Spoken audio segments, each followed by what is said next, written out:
إن الحمد لله نحمده ونستعينه ونستغفره ونؤمن به ونتوكل عليه ونعوذ بالله من شرور أنفسنا وسيئات أعمالنا من يهده الله فلا مضل له ومن يضلل فلا هادي له وأشهد أن لا إله إلا الله وحده لا شريك له وأشهد أن محمدا عبده ورسوله أما بعد فإن خير الحديث كتاب الله وخير الهدي هدي محمد صلى الله عليه وسلم وشر الأمور محدثاتها وكل محدثة بدعة وكل بدعة ضلالة وكل ضلالة في النار. أعوذ بالله من الشيطان الرجيم. بسم الله الرحمن الرحيم. قاف والقرآن المجيد بل عجبوا أن جاءهم منذر منهم فقال الكافرون هذا شيء عجيب أإذا متنا وكنا ترابا ذلك رجع بعيد قد علمنا ما تنقص الأرض منهم وعندنا كتاب حفيظ بل كذبوا بالحق لما جاءهم فهم في أمر مريج أفلم ينظروا إلى السماء فوقهم كيف بنيناها وزيناها وما لها من فروج والأرض مددناها وألقينا فيها رواسي وأنبتنا فيها من كل زوج بهيج تبصرة وذكرى لكل عبد منيب ونزلنا من السماء ماء مباركا فأنبتنا به جنات وحب الحصيد والنخل باسقات لها طلع نضيد رزقا للعباد وأحيينا به بلدة ميتا كذلك الخروج كذبت قبلهم قوم نوح وأصحاب الرس وثمود وعاد وفرعون وإخوان لوط وأصحاب الأيكة وقوم تبع كل كذب الرسل فحق وعيد أفعينا بالخلق الأول بل هم في لبس من خلق جديد.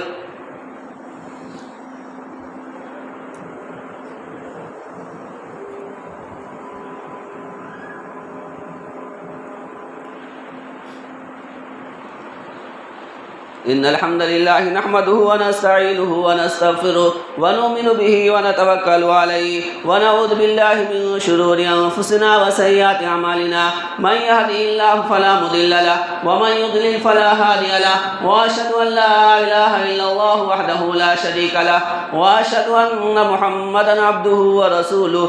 أما بعد قال الله تعالى في القرآن المجيد والفرقان الحميد أعوذ بالله من الشيطان الرجيم بسم الله الرحمن الرحيم قد أفلح من تزكى وذكر اسم ربه فصلى. تمام قسم کی تعریف و توصیف کبریائی و بڑائی و بزرگی اللہ رب العالمین کے لیے لائق و زیبا و سزاوار ہے جو اس دنیا کا تنہا خالق مالک رازق مدبر اور پالنہار ہے. درود و سلام نازل و تمام انبیاء کرام پر خصوصاً ہمارے اور آپ کے آخری نبی جناب محمد رسول اللہ صلی اللہ علیہ وسلم پر. آج کے جمعہ مبارک میں میری تقریر کا عنوان ہے رمضان کے مہینے کے فضائل احکام و مسائل. اللہ رب العالمین سے دعا ہے کہ اللہ رب العالمین ہمیں قرآن و سنت کے دائرے میں رہتے ہوئے گفتگو کرنے کی توفیق عطا فرما آمین. اور جو چیز ہم سیکھ چکے ہیں اسے دوسروں تک پہنچانے کی توفیق عطا فرما آمین. تقبل یا رب العالمین. میں نے آپ لوگوں کے سامنے خطبہ مسنونہ کے بعد 30واں پارہ سورہ اعلیٰ سے 2 آیت کریمہ تلاوت کی ہے. اللہ رب العالمین فرماتا ہے قد افلح من تزکا، تحقیق کی وہ کامیاب ہو چکا جو اپنے نفس کا تزکیہ کر لیا. وذکر اسم ربہ فصلی، جس نے اللہ رب العالمین کو یاد کیا اور نمازیں پڑھی. اس آیت کریمہ کے بارے میں صحابی رسول حضرت عبداللہ ابن عمر رضی اللہ تعالیٰ عنہ کہتے ہیں کہ یہ آیت کریمہ صدقہ فطر کے بارے میں نازل ہوئی ہے. اس آیت کریمہ کا تعلق صدقہ فطر سے ہے. تحقیق کی وہ کامیاب ہو چکا جس نے اپنے نفس کا تزکیہ کر لیا، جس نے اپنے آپ کا تزکیہ کر لیا، یعنی جو زکوٰۃ فطر ادا کیا اور ساتھ ساتھ میں اپنے دل کو شرک سے، کفر سے اور گندی عادتوں سے، گناہوں کے کاموں سے اپنے دل کو پاک صاف کر لیا. کینہ سے، کپٹ سے، بغض سے، حسد سے اپنے دل کو پاک صاف کر لیا، تو وہ شخص کامیاب ہو چکا۔ جو 2 آیت کریمہ ہے، 2 آیت کریمہ میں اللہ رب العالمین نے 3 باتوں کو جمع کر دیا۔ پہلی بات یہ جمع کی کہ وہ کامیاب ہو گیا جس نے اپنے نفس کا تزکیہ کر لیا، جس نے اپنے آپ کو پاک صاف کر لیا، وہ کامیاب ہو گیا، پہلی چیز۔ دوسری چیز آیت کریمہ میں اللہ رب العالمین فرما رہا ہے جس نے اپنے رب کے نام کو یاد کیا۔ معلوم کیا ہوا کہ اللہ رب العالمین کا ذکر ہم لوگوں کو کثرت سے کرتے رہنا چاہیے۔ اللہ رب العالمین کو ہم لوگوں کو کثرت سے یاد کرتے رہنا چاہیے۔ نماز کی حالت میں تو ہم اللہ رب العالمین کو یاد کرتے ہیں، اس کے بعد ذکر و اذکار کے ذریعے سے ہم چاہے تو اللہ رب العالمین کو بہت دیر تک یاد کر سکتے ہیں۔ جیسے مثال کے طور پر نماز ختم ہوئی، راستے میں چل رہے ہیں، سبحان اللہ سبحان اللہ سبحان اللہ، الحمدللہ، لا الہ الا اللہ، واللہ اکبر، اس طریقے کے کلمات، یہ جو کچھ دعائیں یاد ہیں کلام پاک کی آیتیں، جیسے ربنا آتنا فی الدنیا حسنہ وفی الآخرۃ حسنہ وقنا عذاب النار، لا الہ الا انت سبحانک انی کنت من الظالمین، رب انی لما انزلت الی من خیر فقیر۔ جو کچھ ہمیں یاد ہے تو ہم چلتے چلتے، بیٹھے بیٹھے، لیٹے لیٹے بھی اللہ رب العالمین کو یاد کر سکتے۔ تو دوسری چیز یہ ہے اس آیت کریمہ میں کہ جس نے اپنے رب کو یاد کیا، اور تیسری چیز ہے فصلی، جس نے نماز پڑھی، عید کی نماز جس نے پڑھی۔ تو 1-2 آیت کریمہ میں اللہ رب العالمین نے 3 باتوں کو جمع کر دیا۔ اب آگے اللہ رب العالمین فرماتا ہے بل تؤثرون الحیات الدنیا، بلکہ تمہارا معاملہ یہ ہے کہ تم دنیاوی زندگی کو ترجیح دیتے ہو، تم نے دنیا کو آخرت پر ترجیح دی، تم نے دنیا کو سب کچھ سمجھ لیا، اس کی رنگینیوں کو دیکھ کر کے، اس کی فریبیوں کو دیکھ کر کے، اس کی دل نشینی چیز کو دیکھ کر کے، اس کی بھلائیوں کو دیکھ کر کے، اس کی مٹھاس کو دیکھ کر کے، اس کی چاشنی کو دیکھ کر کے، اس کی لذت کو دیکھ کر کے، اس کی مٹھاس کو دیکھ کر کے تم یہ سمجھ بیٹھے کہ دنیا ہی سب کچھ ہے۔ بلکہ معاملہ کیا ہونا چاہیے مومنوں کا کہ آخرت کو ترجیح دینا چاہیے۔ اللہ رب العالمین فرماتا ہے بلکہ تم دنیا کی ترجیح دیتے ہو، دنیا کو ترجیح دیتے ہو، والآخرۃ خیر وابقیٰ، جبکہ آخرت دنیا سے 2 معاملوں میں بڑھ کر کے ہے۔ آخرت کی جو 2 کوالٹی ہیں، دنیا کی وہ کوالٹی اس کے اندر آ ہی نہیں سکتی۔ آخرت کی 2 کوالٹی کیا ہے جو دنیا لگ ہی نہیں سکتی، اس کے مقابلے میں آ ہی نہیں سکتی۔ آگے اللہ رب العالمین نے فرمایا والآخرۃ خیر، یہ خیر یعنی آخرت دنیا سے بہتر ہے۔ اللہ رب العالمین نے اس میں جو نعمتیں مومنوں کے لیے رکھی ہے، جنت میں جو سامان جنت میں رکھا ہے اللہ رب العالمین نے، جب اس کا دیدار کریں گے، جب اس کو کھائیں گے، وہاں کی نعمتوں کو، جب وہاں کے مشروبات کو پئیں گے، تب انہیں یقین ہوگا، تب سمجھ پائیں گے کہ کتنی اللہ رب العالمین نے ہم لوگوں کو نعمتیں بنا کر کے رکھی ہیں، کیونکہ ہم لوگ جو ہے دنیا میں نیک اعمال کرتے تھے۔ تو آخرت یہ بہتر ہے۔ اور دوسری چیز اللہ رب العالمین نے کیا فرمایا وَأَبْقَىٰ، آخرت ہمیشہ باقی رہنے والی ہے، جبکہ دنیا کا معاملہ کیا ہے، دنیا فنا ہونے والی ہے۔ اللہ رب العالمین نے دنیا کو بنایا ہے، جس نے دنیا کو بنایا، جس نے آسمان کو بنایا، زمین کو بنایا، اس کے درمیان کی تمام چیزوں کو بنایا، بنانے والا خود کہہ رہا ہے کہ میں اس کو بگاڑ دوں گا، میں اس کو فنا کر دوں گا، میں اس کو ختم کر دوں گا۔ اور اللہ رب العالمین جب کہہ رہا ہے کہ اس کو ختم کر دوں گا تو اللہ رب العالمین ختم کر کے ہی رہے گا۔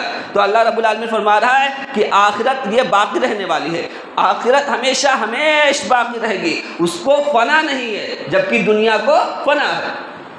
ان ھذا لفی الصحف الاولی، اللہ رب العالمین فرماتا ہے یہ سب باتیں پہلے صحیفوں میں تھی، پہلے کتابوں میں درج تھی، صحف ابراہیم و موسیٰ، ابراہیم علیہ السلام کے صحیفے میں اور موسیٰ علیہ السلام کے صحیفے میں۔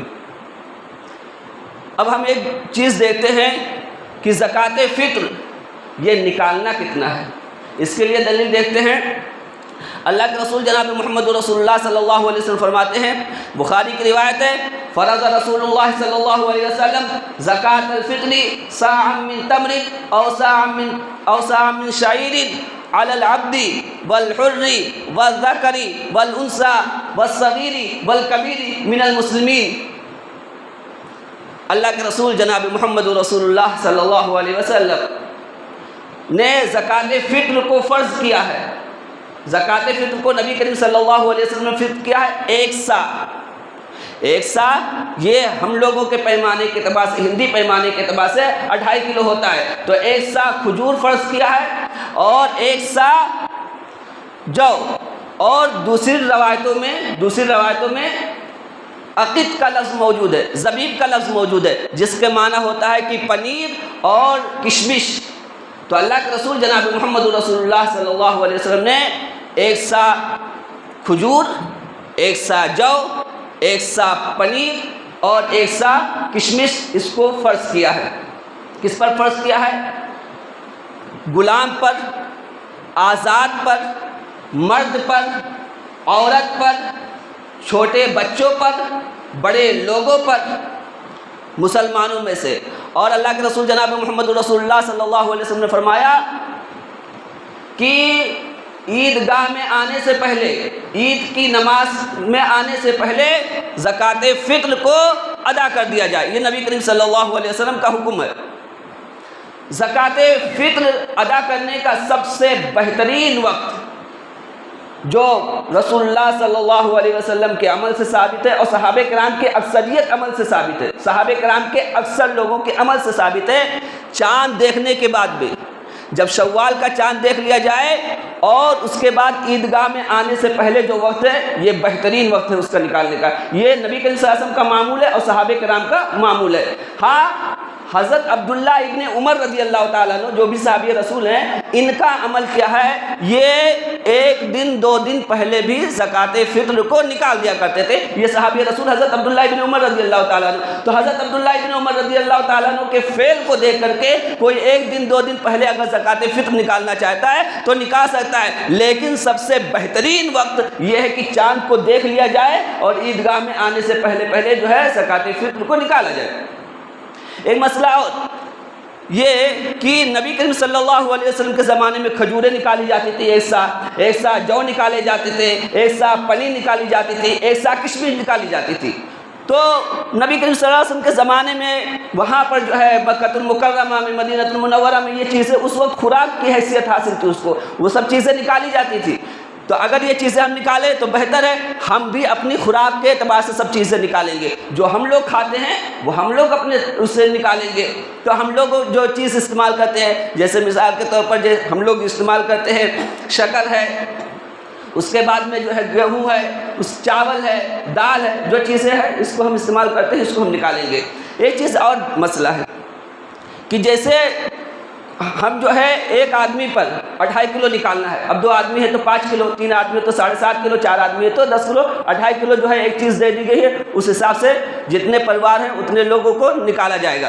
ایک چیز، دوسری چیز جو اس میں یہ بتانی ہے ہم کو کہ اگر ہم 2.5 کلو شکر نکال رہے ہیں اور 2.5 کلو مثال کے طور پر چاول نکال رہے ہیں، یعنی ہم اس میں تنوع پیدا کرنا چاہتے ہیں، تو ایک بات اس میں یاد رکھیے گا، ایک مسئلہ کہ اگر ہم مختلف چیزیں نکالنا چاہتے ہیں تو 2.5 کلو سے کم نہیں ہونا چاہیے۔ یہ نہیں کہ کوئی چیز جو ہے ہم 3-3.5 کلو خرید لیں، مثال کے طور پر ہم چینی 3.5 کلو خرید لیں جذبات میں آ کر کے، جبکہ 2.5 کلو نکالنا، اگر 3.5 کلو نکال رہے ہیں اچھی نیت سے نکال رہے ہیں، 2.5 کلو سے بڑھ کر کے کوئی نہ 3 کلو نکالنا چاہتا ہے، زیادہ نکالنا چاہتا ہے تو اس کو زیادہ ثواب ملے گا، کم نہیں ہونا چاہیے۔ لیکن اگر ہم نکال رہے ہیں چینی 2.5 کلو نکالنا ہے تو ہمیں چاول بھی اتنا ہی نکالنا ہے، اگر ہم مختلف قسموں کو لا سکتے ہیں۔ یہ نہیں کہ چینی 3 کلو نکال دیے، چاول کو 2 کلو کر دیے، تو یہ نہیں ہونا چاہیے۔ اگر ہم، کیونکہ ایک آدمی پر 2.5 کلو نکالنا ہے، اب مثال کے طور پر گھر میں 4 افراد ہیں، 4 افراد کے جو ہے 10 کلو بنتے ہیں، اب 10 کلو میں جو ہے 2.5 کلو چینی نکال دیجئے، 2.5 کلو چاول نکال دیجئے، 2.5 کلو جو ہے گیہوں نکال دیجئے، 2.5 کلو دال نکال دیجئے، مختلف، یعنی تو 2.5، میرے کہنے کا مطلب یہ آپ لوگ سمجھ گئے کہ 2.5 کلو ہونا چاہیے، 2.5 کلو سے کم نہیں کہ کوئی چیز جو ہے بڑھا دے رہے ہیں، کوئی چیز گھٹا دے رہے ہیں، 10 کلو ہم کو کرنا ہے تو ہم کسی بھی اعتبار سے کرتے رہے، نہیں، یہ ساعہ کا جو ہے اس کا جو ہے احتیاط کرنا بہت ضروری ہے، کیونکہ اللہ کے رسول صلی اللہ علیہ وسلم نے فرمایا ہے کہ سا کا لفظ استعمال، سا جو ہے میں نے آپ لوگوں کو بتا دیا کہ 2.5 کلو جو ہے پیمانہ بنتا ہے۔ زکوٰۃ فطر کے نکالنے کا اللہ کے رسول صلی اللہ علیہ وسلم نے وجہ بھی بیان فرما دی، یہ بہت بڑی بات ہے شریعت اسلامیہ کا کہ اللہ رب العالمین بھی اور رسول اللہ صلی اللہ علیہ وسلم بھی بہت سے مقامات پر کوئی کام کرنے کے لیے کہتے ہیں یا کسی کام سے روکتے ہیں تو اس کی علت بیان کر دیتے ہیں، اور شریعت اسلامیہ بہت سے مسائل ایسے جس کی علت نہیں بیان کی جاتی ہے، چاہے حکم معلوم ہو، وجہ معلوم ہو یا نہ معلوم ہو، ہم لوگوں کو عمل کرنا ضروری ہے۔ اللہ کے رسول جناب محمد رسول اللہ صلی اللہ علیہ وسلم کا فرمان سنیے، جس کو امام ابو داؤد رحمہ اللہ نے نقل کیا، فرض رسول اللہ صلی اللہ علیہ وسلم زکاۃ الفطر طہرۃ للصیام من اللغو والرفث وطعمۃ للمساکین۔ امام ابو داؤد رحمہ اللہ اس حدیث کو لے کر کے آ رہے ہیں، اللہ کے رسول جناب محمد رسول اللہ صلی اللہ علیہ وسلم نے زکوٰۃ فطر کیوں نکالی، زکوٰۃ فطر کیوں نکالنے کا حکم دیا، اس کی دو وجہ بیان کی۔ طہرۃ للصیام، روزے کی حالت میں ہم سے جو گناہ ہوئے ہیں، ہر کوئی جانتا ہے کہ کیا گناہ کیا ہے ہم، کیونکہ گناہ کرنے والے کو ہی معلوم ہے، گناہ کرنے والے کو ہی معلوم ہے اور پھر اس کے رب کو معلوم ہے۔ اس لیے ہم لوگوں سے جو گناہ ہوئے ہیں تو ہم لوگ گناہوں کی توبہ کر لیں، ابھی بھی ہمارے پاس وقت ہے، اللہ رب العالمین معاف کرنے والی ذات، اللہ رب العالمین تمام گناہوں کو معاف فرما دے گا۔ تو یہ جو زکوٰۃ فطر نکالی جاتی ہے، اس کے نکالنے کا مطلب کیا ہے، اس کے نکالنے کا مقصد یہ ہے طہرۃ للصیام، روزے دار روزہ رکھ رہا ہے، روزے کی حالت میں اس سے کچھ گناہ ہوئے ہیں، کچھ گناہ سرزد ہوئے ہیں، گناہ کے کام کیے ہیں اس نے، تو اس گناہ کے کام کا کفارہ بن جائے گا۔ روزے میں جو گناہ ہوئے ہیں، جو گناہ کی وجہ سے روزے پر اثر انداز ہوئے ہیں وہ گناہ، تو یہ جب ہم زکوٰۃ فطر نکالیں گے تو یہ گناہ مٹ جائیں گے، اللہ رب العالمین ان گناہوں کو مٹا دے گا۔ وطعمۃ للمساکین، اور دوسری علت یہ بیان کی، دوسرا حکم یہ کہ یہ مسکینوں کا کھانا ہے، مسکینوں کو کھانا کھلانے کے لیے۔ اب بہت سے غریب ہیں، فقیر ہیں، مسکین ہیں، محتاج ہیں، جو عید کی خوشیوں میں شریک نہیں ہو سکتے تھے، ان کے پاس محتاجگی ہے، لیکن جب ہم غلہ نکالیں گے، جب ہم جو ہے غلہ نکالیں گے تو ان کو وہ چیز میسر آ جائے گی، ان کو آسودگی میسر آئے گی، اور وہ جو ہے اس میں ہماری عید کی خوشیوں میں شریک ہو جائیں گے۔ تو یہ رسول اللہ صلی اللہ علیہ وسلم کے آپ عمل کو دیکھیے، اور صحابہ کرام یہ جو ہے غلہ ہی نکالتے تھے، غلے کو زیادہ فوقیت دینا چاہیے۔ ہم لوگ شریعت اسلامیہ کا خود مطالعہ کریں۔ رسول اللہ صلی اللہ علیہ وسلم کے زمانے میں دینار و درہم موجود تھے، دینار و درہم کو افضلیت حاصل نہیں ہو سکتی۔ کچھ علماء کرام جو گئے ہیں اس مسئلے کی طرف کہ پیسہ نکال سکتے، وہ ایک الگ مسئلہ ہے۔ افضلیت اور بہتریت اسی چیز کو حاصل ہوگی جو رسول اللہ صلی اللہ علیہ وسلم نے کیا ہے۔ رسول اللہ صلی اللہ علیہ وسلم نے کھانے کی چیزوں کو نکالا ہے، رسول اللہ صلی اللہ علیہ وسلم نے اپنی پوری زندگی نکالا ہے، اور صحابہ کرام نے، تو ہمیں اسی چیز پر جو ہے عمل کرنا چاہیے۔ اس کے بعد میں جب ہم عید کے دن عید کی نماز پڑھنے کے لیے آئیں تو اس سے پہلے ایک کام ضرور کریں، وہ کام ہم بھولیں نہ، وہ کام جو ہے ہم مستقل طور پر برابر کرتے رہیں۔ کیا کام کرنا ہے ہم لوگوں کو؟ رسول اللہ صلی اللہ علیہ وسلم نے ہمیشہ وہ کام کیا ہے۔ رسول اللہ صلی اللہ علیہ وسلم عید الفطر میں آنے سے پہلے کھجوریں کھا کر کے آتے تھے۔ صحیح بخاری کی روایت میں موجود ہے کہ اللہ کے رسول جناب محمد رسول اللہ صلی اللہ علیہ وسلم لا یغدو یوم الفطر حتی یأکل تمرات ویأکلہن وطرا، کہ اللہ کے رسول جناب محمد رسول اللہ صلی اللہ علیہ وسلم عید الفطر کے دن نہیں نکلتے تھے جب تک کہ جو ہے کھجوریں نہیں کھا لیتے تھے، یعنی جب کھجور کھا لیتے تھے تب نکلتے تھے۔ اور نبی کریم صلی اللہ علیہ وسلم کے کھجور کھانے کا عمل کیسا رہتا تھا؟ ایک کھجور تا قدم میں کھاتے تھے، وہ تا قدم میں ہم لوگ کو کھانا ہے، 1 3 5، اور اس کو بھولیے مت، یہ رسول اللہ صلی اللہ علیہ وسلم کا عمل ہے۔ اگر ہم اس عمل سے کھجور کھائیں گے کہ رسول اللہ صلی اللہ علیہ وسلم نے چونکہ کھایا مسلسل، تو ہمیں ثواب ملے گا، کیونکہ ہم کسی عمل کو حقیر نہ سمجھیں، جذبہ ہوتا ہے، کون سا عمل، کون سا جذبہ اور کون سی چیز اللہ رب العالمین کو بھا جائے ہماری، اور اللہ رب العالمین ہمارے تمام گناہوں کو مٹا دے، کچھ معلوم نہیں ہے۔ تو اس کو ایسے ہلکے میں مت لیجئے۔ رسول اللہ صلی اللہ علیہ وسلم کا چونکہ مسلسل عمل رہا ہے، تو اس مسلسل عمل پر ہم لوگوں کو عمل کرنا چاہیے۔ اپنے گھر میں کھجور لے کر کے آئیے، عید الفطر میں آنے سے پہلے جب فجر کی نماز جو ہے صبح پڑھ لیے، اس کے بعد گھر جائیے، نہائیے دھوئیے، سب کچھ کریے، اس کے بعد آنے سے پہلے ضرور جو ہے ہم لوگ کھجور کھا کر کے آئے، کیونکہ رسول اللہ صلی اللہ علیہ وسلم ہمیشہ کھجور کھا کر کے آتے تھے۔ ایک چیز اور اس نے مسائل سے رکھتی ہے عید الفطر جو عید کے دن کی ہے، کہ جب ہم لوگ آنے لگے تو آنے کے وقت میں ہم لوگوں کا معاملہ کیا ہونا چاہیے کہ آتے وقت ہم لوگ ایک راستے سے آئیں لیکن جاتے وقت راستہ تبدیل کر دیں، کیونکہ اللہ کے رسول جناب محمد رسول اللہ صلی اللہ علیہ وسلم کا اس پر بھی مسلسل عمل رہا ہے کہ رسول اللہ صلی اللہ علیہ وسلم گھر سے آتے تھے تو ایک راستے سے، لیکن جب گھر جانا ہوتا تھا تو راستہ چینج کر دیا کرتے تھے۔ تو ہم لوگوں کو بھی اپنے گھر میں جو ہے یہ ہونا چاہیے کہ ہم لوگ جو ہے اپنا راستہ چینج کر دیں۔ اچھا یہ مسئلہ ہو سکتا ہے کبھی بہت مشکل ہو جائے کہ راستہ چینج نہیں کر سکتے، اگر ایسی مشکل آ جائے تو کچھ ایسا تو ہو سکتا ہے، ایسا تو پورا یقین ہے کہ کیسا بھی گھر رہنے دو کہ کچھ دور جانے کے بعد راستہ چینج ہو جائے، پھر کچھ دور جا کر کے مل جائے، ایسا امکان ہے۔ ایسا تو پورا نہیں ہو سکتا، کبھی کبھی مشکل آ سکتی ہے کہ پوری طریقے سے جو ہے گھر کا راستہ چینج ہو جائے، ایسا بہت ہو سکتا ہے کم، لیکن یہ ہو سکتا ہے، اس میں امکان موجود ہے۔ تو جہاں تک جو ہے ہم چینج کر سکتے ہیں آسانی کے ساتھ، سہولت کے ساتھ، اتنا تو کم سے کم ہم رسول اللہ صلی اللہ علیہ وسلم کی سنت پر عمل کرتے ہوئے اتنا کام تو ہم لوگوں کو ضرور کر لینا چاہیے، کیونکہ اللہ رب العالمین بھی کلام پاک میں فرماتا ہے لا یکلف اللہ نفسا الا وسعها، اللہ رب العالمین کسی نفس کو اس کی طاقت سے زیادہ مکلف نہیں کرتا ہے۔ ہم جتنا کام آسانی سے کر سکتے ہیں، اپنے گھر کا راستہ چینج کر سکتے ہیں، اتنا جو ہے ہم آسانی سے کر لیں۔ اس کے بعد میں ایک بات اور، رمضان مبارک کے ہم نے روزے رکھے، روزہ رکھنے کے بعد میں ہم لوگوں کو ایک کام اور کرنا ہے۔ اگر ہم لوگ ایک کام اور کر لیں تو صحیح مسلم میں روایت موجود ہے کہ رمضان کے بعد، عید کے بعد اگر ہم لوگ ایک کام اور کر لیتے ہیں تو ہم لوگوں کو پورے سال روزہ رکھنے کا ثواب ملے گا۔ اللہ کے رسول جناب محمد رسول اللہ صلی اللہ علیہ وسلم فرماتے ہیں من صام رمضان ثم اتبعه ستا من شوال کان کصیام الدہر، امام مسلم رحمہ اللہ نے اس حدیث کو نقل کیا ہے۔ اللہ کے رسول جناب محمد رسول اللہ صلی اللہ علیہ وسلم فرماتے ہیں جو رمضان مبارک کا روزہ رکھا مہینے کا، پھر اس کے بعد میں اس نے 6 روزے اور رکھ لیے شوال کے، عید کے دن روزہ نہیں رکھنا ہے، عید ہو گئی اس کے بعد جو ہے شوال کے 6 روزے اور رکھ لیے، تو اللہ کے رسول جناب محمد رسول اللہ صلی اللہ علیہ وسلم فرماتے ہیں یہ اس شخص کی طرح ہے جس نے پورے سال روزے رکھے۔ کتنا بڑا ثواب ہے، پورا سال روزہ رکھنے کا ثواب ہے۔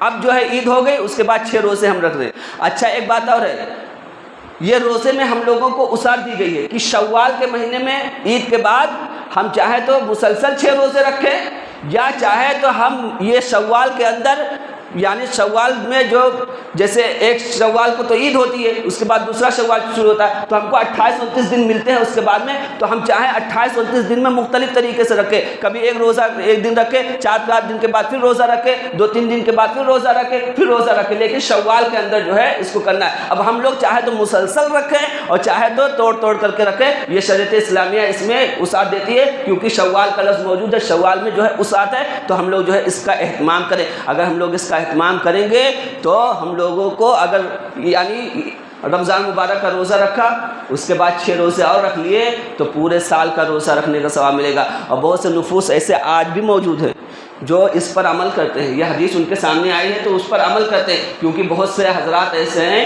کہ اللہ رب العالمین نے سب لوگوں کے مزاج کو الگ الگ بنایا ہے۔ بہت سے لوگوں کو روزہ رکھنا بہت ہی پسند ہے، فرائض روزے تو رکھتے ہی ہیں، وہ نفل روزے بھی رکھنے ان کو بہت پسند ہے، تو اس طریقے کی جو حدیث آتی ہے فضائل والی وہ اپنے ہاتھ سے چھوڑتے نہیں ہیں۔ اگر شوال میں کوئی 6 روزے رکھ لیا اس کو پورے سال روزے رکھنے کا ثواب ملے گا۔ کتنی بڑی بات ہے، بہت بڑی بات ہے۔ اللہ رب العالمین ہم لوگوں کو روزہ رکھنے کی توفیق عطا فرمائے، آمین۔ عیدگاہ میں مرد حضرات تو آتے ہیں، یہ تو مسئلہ واضح ہے، عیدگاہ میں عورتوں کو بھی آنے کا حکم ہے، تمام عورتیں آئیں گی، چاہے وہ باکرہ ہوں، چھوٹی عورتیں ہوں، چھوٹی لڑکیاں ہوں، یا جو ہے جن کی شادی ہو گئی ہو یا جن کی شادی نہیں ہوئی ہو، یا بوڑھی ہوں یا حیض کی حالت میں ہوں، وہ بھی عیدگاہ میں آئیں گی، حالت حیض میں بھی عیدگاہ میں آئیں گی۔ شریعت اسلامیہ نے عام حکم دیا ہے، اللہ کے رسول جناب محمد رسول اللہ صلی اللہ علیہ وسلم نے ایک عام حکم دے دیا ہے کہ کوئی بھی عورت چھوٹنی نہیں چاہیے، تمام کی تمام عورتیں عیدگاہ میں آئیں، یہاں تک کہ حیض والی عورتیں وہ بھی عیدگاہ میں آ جائیں۔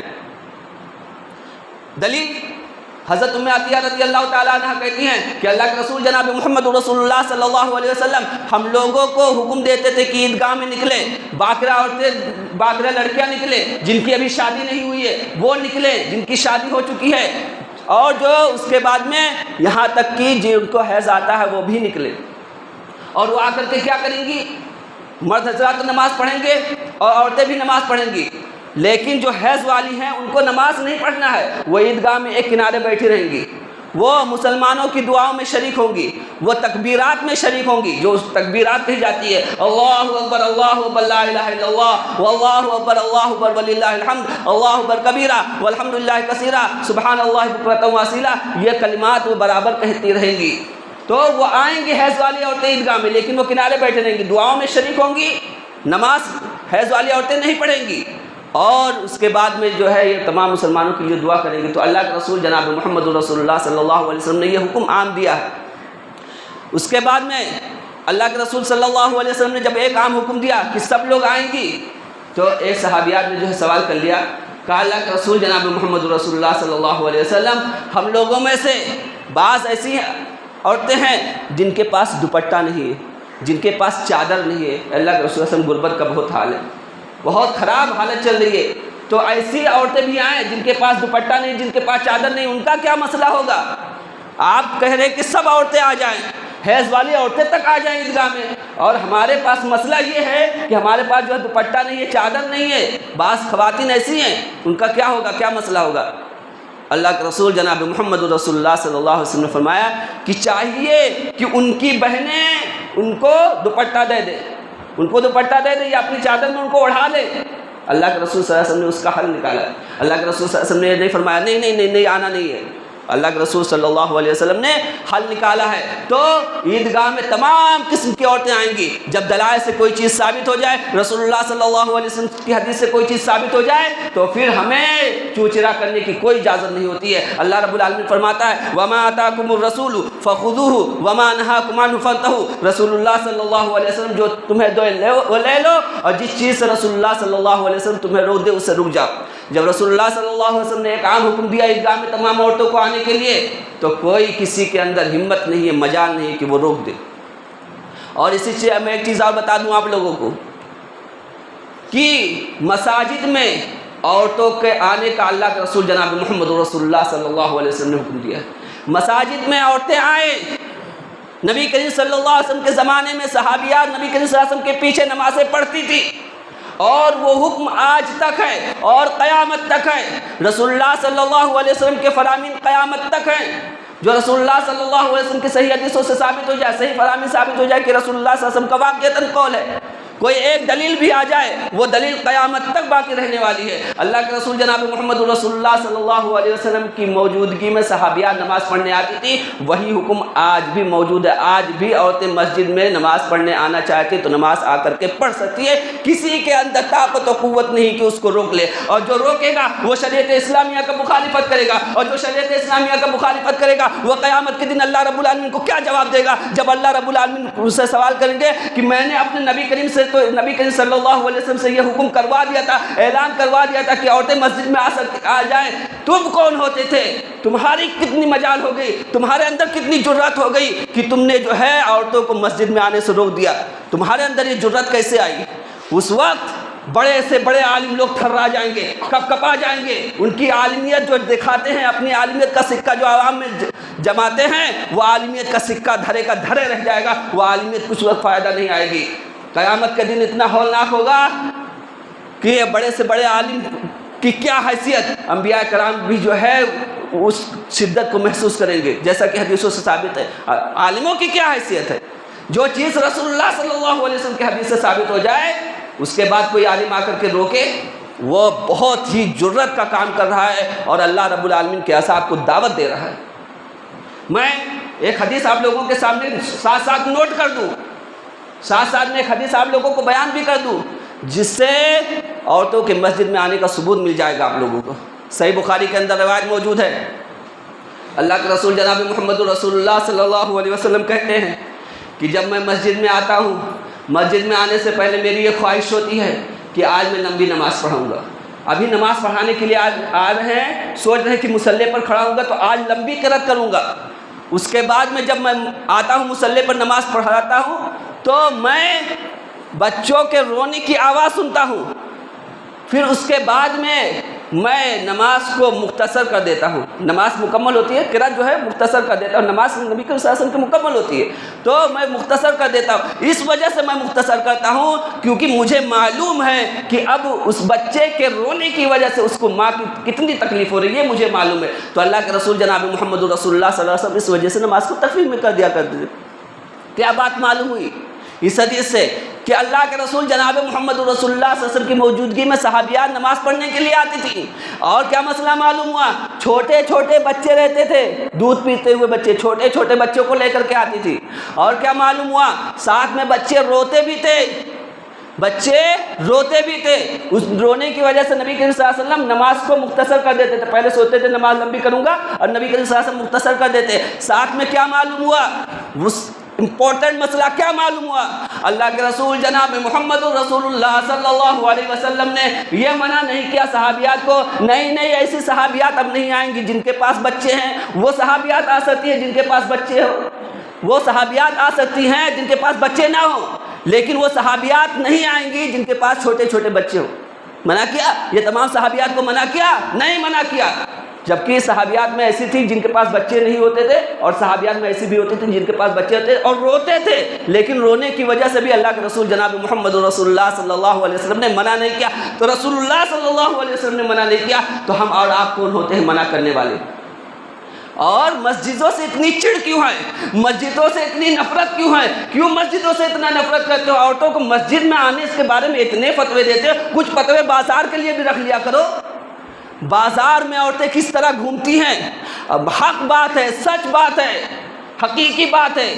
آج مرد اپنی عورتوں کے سامنے بے بس ہو چکے ہیں، یہ حقیقی بات ہے. اس سے نظریں نہیں چڑھا سکتے، اس سے آنکھیں نہیں ہٹا سکتے ہیں. عورتیں کس طریقے سے بازار میں جاتی ہیں، کس طریقے سے گھومتی ہیں. ارے کچھ فتوے وہاں کے لیے بھی رکھ لو. عورتیں جائیں تو کس طریقے سے جائیں؟ اپنے مردوں کے ساتھ جائیں یا اپنے بھائیوں کے ساتھ جائیں، کسی محرم رشتہ دار کو ساتھ میں لے کر کے جائیں. یہ بھی رکھ لیا کرو کچھ فتوے کہ ایسے ہی دندناتی پھرتی رہتی ہے، وہاں کے لیے تو کبھی آواز نہیں اٹھائے. اور مسجد جو متبرک جگہ ہے، جو اللہ رب العالمین کی نظروں میں سب سے محبوب جگہ ہے، اس محبوب جگہ کے لیے تم اتنی جو ہے نفرت کر رہے ہو. اور اللہ کی نظروں میں سب سے مقبوض جگہ کوئی ہے تو بازار ہے، اس کے لیے تمہارے پاس کوئی بھی فتوے نہیں ہے. یہ ڈبل کراس کیوں ہوتا ہے تمہارے یہاں؟ کچھ فتوے وہاں کے لیے بھی رکھ لو جس کے لیے ثابت ہے، جس کے لیے دلائل موجود ہے، اس کے لیے روک رہے ہو. اور جس کی نفرت کے دلائل موجود ہیں وہاں پر کچھ بھی نہیں روک رہے ہو. تو جو چیز شریعت اسلامیہ سے ثابت ہو چکی ہے، کسی کے اندر کوئی بھی اگر شریعت اسلامیہ کے ثابت شدہ مسئلے کا انکار کرے گا تو وہ انکار کرتا رہے گا، اس کے مسئلے کو مانا نہیں جائے گا. ہماری مائیں اور بہنیں شوق سے آئیں، خوشی سے آئیں وہ نماز پڑھنے کے لیے. ایسی جگہوں میں، ایسی مساجد میں ضرور آئیں جہاں پر انہیں پردے کا انتظام کیا گیا ہے. ہاں وہ یہی شرط ہے کہ ان کو پردے میں رکھا جائے، پردے کا انتظام ہے، ان کا مردوں سے الگ انتظام ہے. خوشی سے آئیں کیونکہ شریعت اسلامیہ انہیں اجازت دیتی ہے، اس اجازت کا وہ بھرپور فائدہ اٹھائیں. اس کے بعد میں آپ لوگوں کے سامنے ایک چیز اور رکھنا چاہتا ہوں عید الفطر کے تعلق سے، عید کے تعلق سے، کہ ہم لوگ جو ہے اچھے لباس پہنیں. یہ شریعت اسلامیہ ہمیں اجازت دیتی ہے، اس اجازت کا ہم لوگوں کو فائدہ اٹھانا چاہیے. اللہ رب العالمین فرماتا ہے یا بنی آدم خذوا زینتکم عند کل مسجد وکلوا واشربوا ولا تسرفوا انہ لا یحب المسرفین. اے بنی آدم، تم زینت کے سامان پکڑ لو، تم زینت کے سامان اختیار کر لو. ہر مسجد کے وقت، ہر مسجد میں آنے کے وقت میں تم زیب و زینت اختیار کرو. یعنی اس سے کیا معلوم ہوا کہ ہم لوگوں کو اچھا کپڑا پہننے کی شریعت اسلامیہ اجازت دیتی ہے. تو اس شریعت اسلامیہ کی اجازت کو ہم لوگوں کو پورا فائدہ اٹھانا چاہیے. اور اللہ رب العالمین نے کہا کہ کھاؤ اور پیو اور اسراف نہ کرو، بے شک اللہ رب العالمین اسراف کرنے والوں کو پسند نہیں کرتا.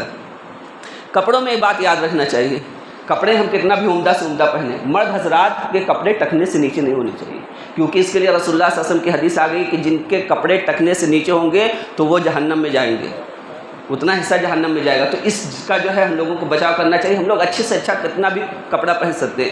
اس کے بعد میں ہماری ماں اور بہنوں کے لیے کیا ہے، ہمارے ماں اور بہنوں کا مسئلہ ہے کہ کپڑے میں ان کا جو ہے ٹخنا ڈھکا رہنا چاہیے. ان کا ٹخنا کھلا نہیں رہے گا، ان کا ٹخنا ڈھکا رہے گا. اور ہم مردوں کا کیا رہے گا کہ ہم لوگوں کا ٹخنا کھلا رہے گا. اور ہماری ماں اور بہنوں کا کیا ہے کہ ٹخنا جو ہے ان کا وہ رہے گا، یعنی ٹکنا ڈھکا رہے گا، ان کو کپڑا جو ہے تھوڑا اور لٹکانا. اور اسی طریقے سے کپڑے میں جو ہم لوگ کپڑا پہنتے ہیں اس میں اس بات کا بھی احتیاط رہنا چاہیے کہ کپڑے ٹائٹ نہ ہو. بہت ٹائٹ کپڑا کوئی اچھی چیز نہیں ہے، بڑی مشکلات آتی ہے. آپ لوگ حقیقت میں ملیے، اب میں کھل کر کہہ رہا ہوں، جو لوگ جنس پہنتے ہیں ان لوگ کتنے پریشانی میں رہتے ہیں، وہ خود اپنی پریشانی بیان کرتے ہیں. جنس پہننے والے اپنی پریشانی خود بیان کرتے ہیں. ہم کو کیا معلوم کہ ان کو کیا پریشانی ہے کیا نہیں پریشانی، کیونکہ جنس جو پہنے گا اسی کو معلوم رہے گا. تو وہ خود بیان کرتے ہیں کہ پیشاب کرنے میں، پاخانہ کرنے میں ہم لوگوں کو پریشانی ہوتی ہے. تو ایسے کپڑے ٹائٹ بہت اچھی نہیں ہوتے. جتنے ڈھیلے کپڑے رہیں گے اتنے ہی اچھائی رہتی ہے. تو ڈھیلے ڈھالے کپڑے جو ہے یہ پہننا چاہیے. اسی طرح ہماری ماں اور بہنیں بھی جو ہے ڈھیلے ڈھالے کپڑے پہنے. اسی طرح ان کے اوپر جو نقاب پہنتی ہے، ان نقاب کے بارے میں بھی شریعت اسلامیہ جو ہم لوگوں کو شریعت اسلامیہ نے ہر ایک چیز کی راہ بتا دی ہے. ہم لوگوں کو کپڑے پہننے کے آداب بھی بتا دیے. نقاب پہنے تو نقاب میں بھی ڈھیلا ڈھالا رہنا چاہیے. نقاب اتنا ٹائٹ نہ ہو کہ جسم کے جو ہے نشیب و فراز ظاہر ہو. یہ بہت بیکار چیز ہے. جو ہم نقاب ہماری ماں اور بہنیں پہنتی ہیں ان کے لیے بھی ضروری ہے کہ جو ہے جسم جو ہے ڈھیلا ڈھالا ہو، یعنی ان کا نقاب جو ہے ڈھیلا ڈھالا ہو، تاکہ جو ہے بہت اچھائی کا معاملہ ہو. ایک چیز یہ ہم لوگوں ایک بات اور سمجھ لیجئے کہ آج جو ہے ہم لوگ 27واں رمضان چل رہا ہے. بس اگر 29 کا چاند نکلا تو اتوار کا دن ہو جائے گا چاند، اور اگر 30 نکلے گا تو سوموار. تو اس اعتبار سے ہم لوگ بس 3 ساڑھے 3 دن 4 دن صرف پا رہے ہیں، بس زیادہ نہیں پا رہے ہیں. اگر 30 کا ہو رہا ہے تو بس، تو یہ جو اتنے ٹائم کم بچے ہیں ہم لوگوں کے پاس، 3 دن 4 دن جو ہم لوگوں کے پاس بچے، اس کو ہم بہت غنیمت سمجھیں، اس سے فائدہ اٹھا لیں. ہم لوگ ایسا نہ کریں کہ یہ ختم ہو رہا نہیں، یہ ختم ہو رہا ہے لیکن اس کے ختم ہونے سے پہلے ہم لوگ اس کو فائدہ اٹھا لیں. میرے بھائیو، ایک بات میں آپ لوگوں کو اور بتا دوں، رمضان المبارک ختم ہونے والا نہیں ہے. رمضان المبارک پلٹ کر کے آئے گا. یہ پلٹ کر کے آئے گا. ختم ہم لوگ ہوں گے، ہم لوگ ختم ہوں گے. ہو سکتا ہے کہ یہ رمضان المبارک ہماری زندگی کا آخری رمضان ہو. رمضان المبارک تو آئے لیکن ہمیں رمضان المبارک نصیب نہ ہو، کیونکہ ہمارے پاس ایسے بھی آپ لوگ غور و فکر کریں گے، تدبر کریں گے، سوچیں گے، سمجھیں گے تو ایسے لوگوں کو پائیں گے جو پچھلے رمضان میں تھے لیکن اس رمضان میں نہیں ہے. تو یہ رمضان جو ہم لوگوں کو ملا ہے اس کو جو ہے ہم لوگ بہت غنیمت سمجھیں. اس کا ہر موقع جو ہے ہم لوگ فائدہ اٹھائیں، کیونکہ ہو سکتا ہے کہ اگلا رمضان تو آئے، اگلا رمضان تو آئے گا ہی آئے گا، لیکن ہو سکتا ہے کہ ہم اس رمضان میں نہ ہو، ہماری موت ہو جائے. اس لیے ہم لوگوں کو جو ہے رمضان کے ہر لمحے سے بھرپور طریقے سے فائدہ اٹھانا چاہیے، اور ہم لوگوں کو چاق و چوبند ہونا چاہیے. یہ جتنا ہی وقت جو ہے جا رہا ہے سمجھ لیجیے رمضان کا، اتنا ہی تیزی کے ساتھ ہم لوگوں کو عمل کرنا چاہیے. ہم لوگ سستی اور کاہلی کے شکار نہ ہوں، بلکہ ہم لوگ جو ہے مسلسل عمل کرتے رہے. اللہ رب العالمین سے دعا ہے کہ اللہ رب العالمین ہم لوگوں کی نمازوں کو قبول فرما لے، آمین. اے اللہ رب العالمین تو ہم لوگوں کے روزوں کو قبول فرما لے، آمین. اے اللہ رب العالمین تو ہم لوگ قیام اللیل کرتے ہیں، اس قیام اللیل کو تو قبول فرما لے، آمین. اے اللہ رب العالمین ہم لوگوں نے زکوٰۃ ادا کی، نفلی صدقہ خیرات کیے، اے اللہ رب العالمین تو اس زکوٰۃ نفلی صدقہ خیرات کو قبول فرما لے، آمین. اے اللہ رب العالمین ہم نے کلام پاک کی تلاوت کی، اے اللہ رب العالمین تو اس کلام پاک کی تلاوت کو قبول فرما لے، آمین. اے اللہ رب العالمین ہم نے ذکر و اذکار کیے، توبہ استغفار کی، اللہ رب العالمین ہمارے ذکر و اذکار توبہ استغفار کو تو قبول فرما لے، آمین. اے اللہ رب العالمین ہم لوگوں کو اس سے مصیبتوں کو پریشانیوں کو تو دور فرما دے، آمین. اے اللہ رب العالمین تو ہم لوگوں کو حلال روزی کمانے کی توفیق عطا فرما دے، آمین. اے اللہ رب العالمین حلال روزی کے بہت سے مواقع ہم لوگوں کے لیے میسر فرما دے، آمین. اے اللہ رب العالمین تو ہم لوگوں کو حرام روزیوں سے بچا کر کے رکھ، آمین. اے اللہ رب العالمین تو ہم لوگوں کو مصیبتوں سے، پریشانیوں سے، فتنوں سے، بیماریوں سے، برائیوں سے بچا کر کے رکھ، آمین. اے اللہ رب العالمین جب تک تو ہم لوگوں کو اس دنیا میں زندہ رکھنا، ایمان کی حالت میں زندہ رکھنا، اور جب ہم لوگوں کی موت کرنا تو حالت ایمان میں موت کرنا، آمین. اے اللہ رب العالمین تو ہم لوگوں کو قبر کے عذاب سے محفوظ رکھ، آمین. اے اللہ رب العالمین تو ہم لوگوں کو نبی اکرم صلی اللہ علیہ وسلم کے مبارک ہاتھوں سے حوض کوثر عطا فرما، آمین. اے اللہ رب العالمین جب تو ہم لوگوں کا حساب لینا تو نہایت ہی آسان حساب لینا، آمین. اے اللہ رب العالمین تو ہم سب لوگوں کو جنت الفردوس میں داخلہ نصیب عطا فرما، آمین. تقبل یا رب العالمین وتب علینا انک انت التواب الرحیم، وصلی اللہ علی خیر خلق محمد وعلی آلہ وصحبہ اجمعین برحمتک یا ارحم الراحمین. سبحانک اللہم وبحمدک اشہد ان لا الہ الا انت استغفرک واتوب الیک. ان اللہ یأمر بالعدل والإحسان وإيتاء ذي القربى وينهى عن الفحشاء والمنكر والبغي يعظكم لعلكم تذكرون. اذكروا الله يذكركم وادعوه يستجب لكم ولذكر الله تعالى أعلى وأجل وأعز وأكبر والله يعلم ما تصنعون.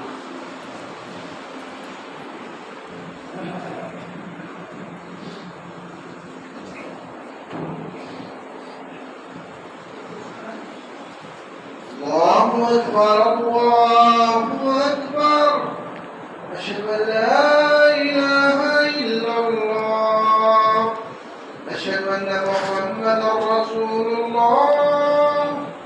حي على الصلاة حي على الفلاح قد قامت الصلاة قد قامت الصلاة. الله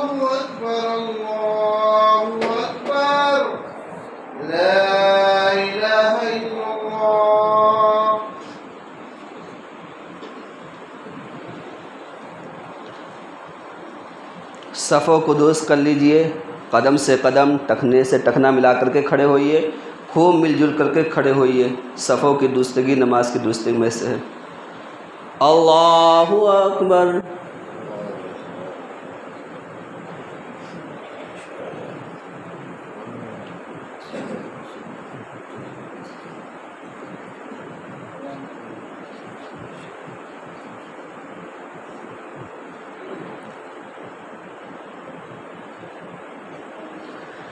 الحمد لله رب العالمين الرحمن الرحيم مالك يوم الدين إياك نعبد وإياك نستعين اهدنا الصراط المستقيم صراط الذين أنعمت عليهم غير المغضوب عليهم ولا الضالين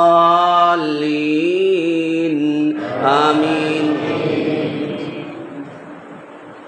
سبح اسم ربك الأعلى الذي خلق فسوى والذي قدر فهدى والذي أخرج المرعى فجعله غثاء نحوا سنقرئك فلا تنسى إلا ما شاء الله إنه يعلم الجهر وما يخفى ونيسرك لليسرى فذكر إن نفعت الذكرى سيذكر من يخشى ويتجنبها الأشقى الذي يصلى النار الكبرى ثم لا يموت فيها ولا يحيا قد أفلح من تزكى وذكر اسم ربه فصلى بل تؤثرون الحياة الدنيا والآخرة خير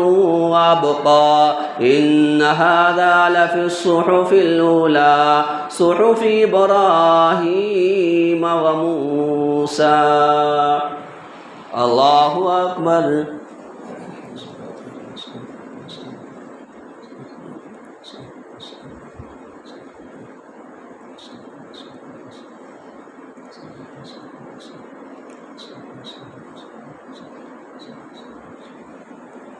سمع الله لمن حمده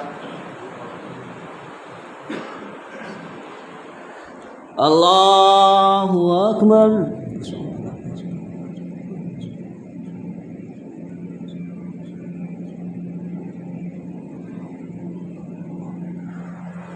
الله أكبر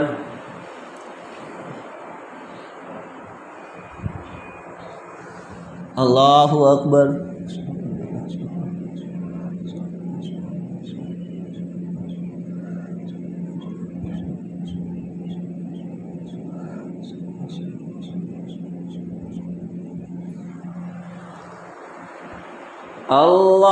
الله أكبر الحمد لله رب العالمين الرحمن الرحيم مالك يوم الدين إياك نعبد وإياك نستعين اهدنا الصراط المستقيم صراط الذين أنعمت عليهم غير المغضوب عليهم ولا الضالين آمين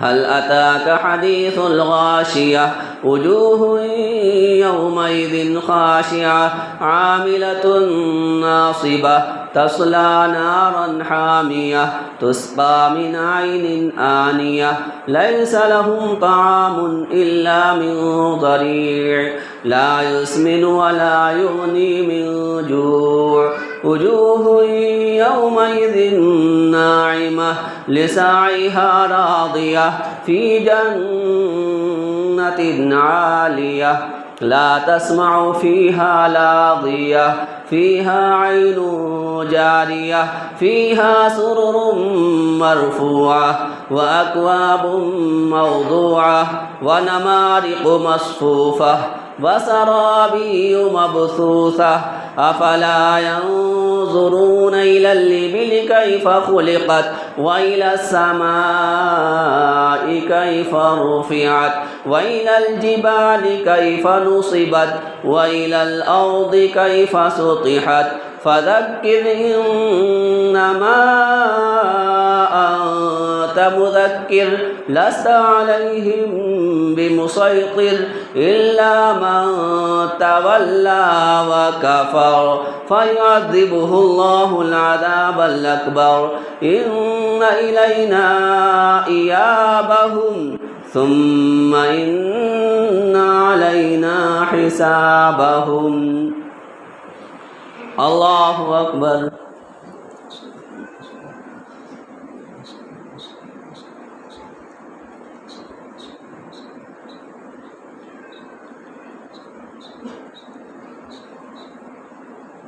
سمع الله لمن حمده.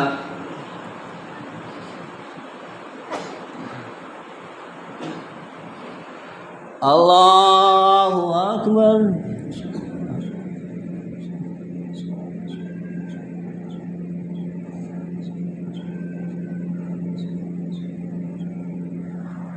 الله أكبر.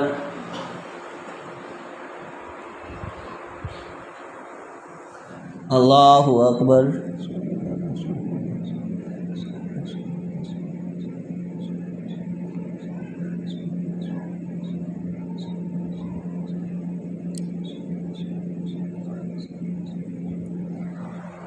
الله أكبر.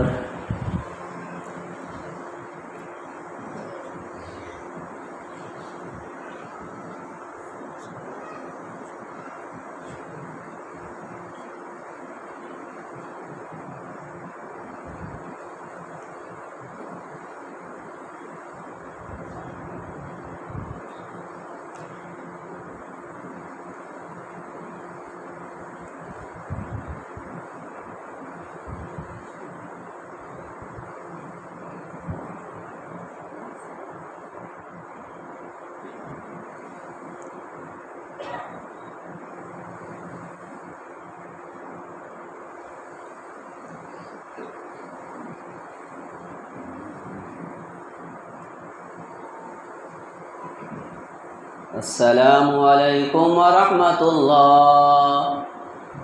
السلام عليكم ورحمة الله. الله أكبر.